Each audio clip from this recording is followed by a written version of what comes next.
ஆச்சு. இப்போ தான் வேர் பிடிச்சி பூ வந்துருக்கு. அப்புறம் நம்ம பன்னீர் ரோஸ் நேற்று நடவு பண்ணோம்ல, அந்த முட்டு விரிஞ்சிருக்குங்க. அந்த ஃப்ளவர் இல்லைன்னு தான், அந்த பூ இல்லைன்னு தான் வாங்கினேன். இங்கே பாருங்கள். ஹாய் ஃப்ரெண்ட்ஸ், இங்கே பாருங்கள்.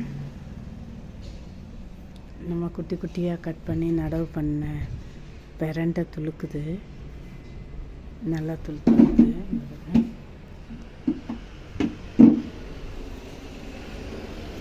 ஒரே ஒரு கிளையாக இருந்ததுங்க, ஒரே ஒரு செடியாக நல்லா குட்டி குட்டியாக நட்டு வச்சுருக்கேன். எல்லாத்துலேயும் தளிர் வந்திருக்கேன். இங்கே இதில் வருது.